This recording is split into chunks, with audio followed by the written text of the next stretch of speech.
Alors l'essentiel de ma mission, c'était surtout de dédramatiser l'évaluation parce que lorsque vous accueillez des auditeurs dans l'entreprise et qu'ils auditent l'ensemble de vos pratiques managériales ainsi que les indicateurs que vous avez mis en place pour suivre la démarche, mais il y a toujours une petite crainte d'être jugé, une petite crainte que l'évaluation soit une sanction. Et moi, mon travail, ça a été d'expliquer que c'était plutôt un moyen et une opportunité de valoriser le travail des uns et des autres au quotidien.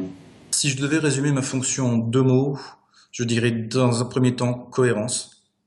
Le système QSE ne peut fonctionner que s'il a une cohérence et que les gens savent qu'ils peuvent s'appuyer vraiment sur les ressources QSE pour avancer. Prendre son temps, d'être patient avec la RSE, de nombreux dispositifs ne peuvent pas forcément être mesurés automatiquement ou alors vont mettre du temps à produire des effets.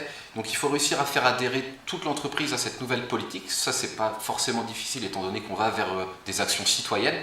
Par contre, il faut bien prévenir que les résultats vont pas arriver immédiatement. Donc il faut être patient et attendre parfois plusieurs années pour voir un peu le fruit des actions qui ont été engagées.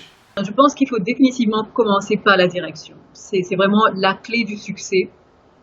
La clé du succès est à la limite d'arrêter d'utiliser le mot qualité et de vraiment faire comprendre que ce qui est décrit dans les références normatives telles que 9001 ou autres, etc., au fait, tout ça, c'est repris des bonnes pratiques des entreprises. Et il y a énormément de logique dans ce qui est dit, énormément de cohérence dans ce qui est dit.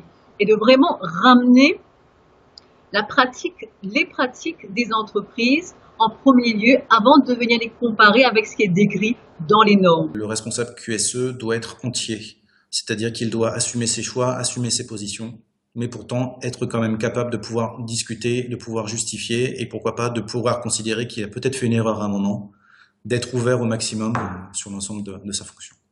Pour moi, c'est ça la clé du succès. Et ça dépend vraiment, pour moi, des responsables qualité, de leur capacité à faire vivre la norme selon ce que vit l'entreprise.